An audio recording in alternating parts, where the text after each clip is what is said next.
મિત્રો, અનિલ જ્ઞાન મંદિરની યુટ્યુબ ચેનલ પર હું આપનું હાર્દિક સ્વાગત કરું છું.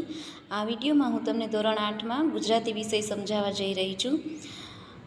ચલણી નાણું છે એ દરેક દેશનું અલગ અલગ હોય છે અને એમની મૂલ્ય અને એનું નામ એટલે કે એની કિંમત અને એનું નામ પણ દરેક દેશમાં અલગ અલગ હોય છે.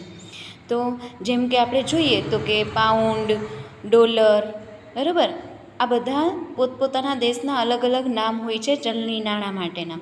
જ્યારે આપણે ભારત દેશમાં રૂપિયા અથવા તો પૈસા તરીકે આપણે આપણું ચલણી નાણું વાપરીએ છીએ.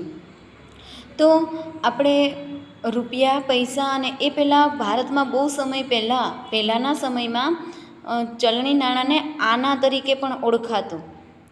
એ 8 આના હોય, પછી 4 આના હોય કે 2.5 આના હોય, આ બધા આના તરીકે એક ચલણી નાણું છે એ પહેલાંના સમયમાં વપરાતું.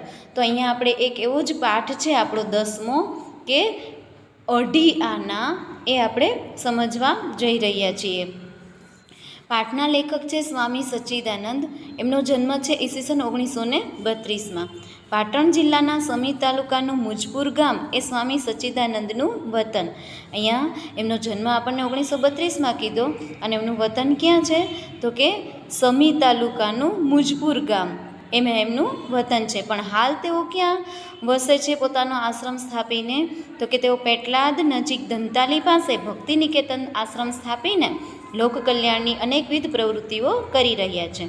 એમના પુસ્તકો જોઈએ આપણે તો મારા અનુભવો, વિદેશ યાત્રાના પ્રેરક પ્રસંગો, ધર્મ, ચાલો અભિગમ બદલીએ, છેલ્લી ટ્રેન વગેરે પુસ્તકોમાં સમાજ, રાષ્ટ્ર અને માનવ કલ્યાણના પુરસ્કર્તા આ જીવનચિંતકના સ્પષ્ટ અને નિડર વિચારો વેધકતાથી રજૂ થયા છે. હવે આ હતો આપણો લેખક પરિચય. હવે પાઠનો મર્મ સમજીએ તો લેખકની આત્મકથામાંથી પહેલાં તો આપણને આ પાઠનો અંશ લેવામાં આવ્યો છે. આપણો 2.5 આના જે પાઠ છે એ ક્યાંથી લેવામાં આવ્યો છે તો કે લેખકની આત્મકથામાંથી. આત્મકથાના અંશમાં વિદ્યાભ્યાસ માટે લેખકની લગ્ની અને એ માટે એમણે કરેલી મથામણ અને એમણે વેઠેલી મુશ્કેલીઓનો અહીંયા પ્રેરણાદાયી ચિતાર આપણને આપેલો છે. જિજ્ઞાસા પ્રેરક પ્રસંગ કથન અને સંઘર્ષજન્ય પરિસ્થિતિ નિરૂપણને રોચક બનાવે છે. આ પાઠમાં શું કહેવા માંગે છે તો કે લેખકને વિદ્યાભ્યાસ માટે જે કંઈ પણ મુશ્કેલીઓ નડી એમના જીવન દરમિયાન એ બધી જ બાબતોનો અહીંયા આપણને સરસ રીતે રજૂઆત કરેલી છે. પાઠની શરૂઆત કરીએ.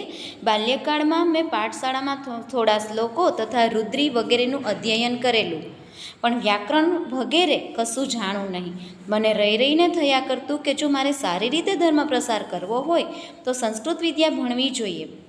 મારી 23 વર્ષની ઉંમર થઈ ગઈ હતી અને હવે હું મને પોતાને ભણવા માટે મારી ઘણી મોટી ઉંમર માનતો હતો. પાઠની શરૂઆતમાં લેખક શું કહે છે કે બાલ્યકાળમાં હું જ્યારે નાનો હતો ત્યારે પાઠશાળામાં મેં થોડા શ્લોકો અને રુદ્રીના થોડા શ્લોકો એવું મને થોડું ભણેલું હતું એટલે એ મને આવડતું હતું. પણ સંસ્કૃતનું વ્યાકરણ મને બિલકુલ આવડતું નહોતું. એની મને ખબર નહોતી પડતી. સંસ્કૃત વ્યાકરણ હું શીખ્યો નથી. પણ મને રહીને મોટો થયો ને પછી મને એમ થયું કે મારે જો ધર્મનો પ્રસાર કરવો હોય તો મારે સંસ્કૃત વ્યાકરણ એટલે કે સંસ્કૃત ભાષામાં વ્યવસ્થિત નિપુણ થવું એ જરૂરી છે. પણ આ વિચાર મને જ્યારે આવ્યો ને ત્યારે મારી 23 વર્ષની ઉંમર થઈ ગઈ હતી અને હું ભણવા માટે આ મારી બહુ મોટી ઉંમર માનતો હતો. પણ સુરપુરા ગામમાં 1 મહિનાના નિવાસ દરમિયાન અધ્યયન કરવાના મારા વિચારો પાક્કા થયા. લેખક જ્યારે સુરપુરા ગામમાં 1 મહિનો રહ્યા ને ત્યારથી એમને હવે એકદમ નક્કી કરી લીધું મનમાં કે મારે હવે ભણવું જ છે. મારી ઈચ્છા હતી કે હું 1-2 વર્ષ થોડું વ્યાકરણ શીખી લઉં, સંસ્કૃત શ્લોકોને સમજી શકું એટલે બસ. લેખકની ભણવાની ઈચ્છા શેના માટે હતી તો કે સરસ 1-2 વર્ષ થોડું સંસ્કૃતનું વ્યાકરણ શીખાઈ જાય તો પોતે સંસ્કૃત શ્લોકોને વ્યવસ્થિત પોતે સમજી શકે અને માનવ કલ્યાણ માટે એ બીજાને વ્યવસ્થિત રીતે સમજાવી પણ શકે. મેં સુરપુરામાંથી જ સીધા મથુરા વૃંદાવન જવાનું નક્કી કર્યું. લેખક સુરપુરા ગામમાંથી એણે નક્કી કર્યું કે હવે મારે ભણવું છે. એ નક્કી કર્યા પછી તરત જ લેખક મથુરા વૃંદાવન ભણવા માટે નક્કી કરે છે. મને વિદાય આપવા આખું ગામ હિલોડે ચડ્યું. હિલોડે ચડવું અહીંયા રૂઢિપ્રયોગ થશે. હિલોડે ચડવું મતલબ એકઠું થવું, બધા એકસાથે મળવું, ભેગું થવું એવું આપણે કહી શકીએ. લેખકને વિદાય આપવા માટે, સ્વામી સચ્ચિદાનંદને વિદાય આપવા માટે આખું ગામ ભેગું થયું. સૌની આંખમાં અશ્રુ હતા, એટલે કે બધાની આંખો આંસુથી ભીની હતી. દર વર્ષે અહીં આવવાનું ગામ લોકો એને આગ્રહ કરીને કહ્યું કે દર વર્ષે તમે મારી સાથે આવો, અહીંયા અમારા ગામમાં તમે આવો. ધર્મના નામે અસંખ્ય લોકોએ અસંખ્ય અણગમા ઊભા કર્યા હોવા છતાં આજે પણ જો કોઈ નિસ્પૃહ વ્યક્તિ ગામમાં આવી જાય તો લોકો ભાવવિભોર થઈ જતા હોય છે. તમને ખબર છે કે આજકાલ ધર્મના નામે એટલા બધા ઢોંગ થતા હોય છે કે આપણે ઓળખી નથી શકતા કે સાધુ ખરેખર આ ઢોંગી છે કે ખરેખર ધર્મને સાચી રીતે પ્રસાર કરનાર આ સાધુ છે. પણ છતાંય આવી પરિસ્થિતિમાં પણ જો કોઈ સાચા સાધુ મળી જાય તો માણસો આજે પણ એમને મહત્ત્વ આપે છે. ધર્મનું માણસને જરૂર છે. ધર્મના જ્ઞાનની કોઈ સાચા વ્યક્તિ ધર્મનું જ્ઞાન આપે તો માણસ આજે પણ એના માટે માન આપે છે એમને. અનિયંત્રિત સાધુઓ તથા ભિક્ષુકો, તાંત્રિકો, જ્યોતિષીઓ વગેરે પ્રજામાં અનિશ્ચિત અને ગ્લાનિ ઉપજે તેવું વાતાવરણ બનાવતા અને છોડતા ફરતા હોય છે. જો આ બધાને વ્યવસ્થિત તથા નિશ્ચિત કરી શકાય તથા ગણનીથી ગાળીને યોગ્ય અયોગ્યનો હિત અહિતનો ભેદ કરી શકાય તો ધાર્મિક ક્ષેત્રે બહુ મોટું કાર્ય થઈ શકે તેમ છે. પણ તેવું થઈ શકે એવું દેખાતું નથી. અહીંયા શું કહેવા માંગે છે લેખક કે અત્યારે હાલની પરિસ્થિતિમાં ઘણા બધા ધર્મમાં એટલા બધા પરિસ્થિતિ ખરાબ થઈ ગઈ છે કે ખરેખર જો કોઈ સાચું જ્ઞાન આપનાર માણસ હોય ને, કોઈ સાચું જ્ઞાન ધર્મનું આપે તો માણસો આજે પણ એ સ્વીકારવા માટે તૈયાર છે. ધાર્મિક ક્ષેત્રે બહુ મોટું કાર્ય થઈ શકે તેમ છે કોઈ વ્યક્તિ સાચું જ્ઞાન આપનાર હોય તો. પણ આવું થઈ શકે એવું લેખક કહે છે કે મને દેખાતું નથી. ઊંઝાથી ટ્રેન દ્વારા હું રવાના થયો.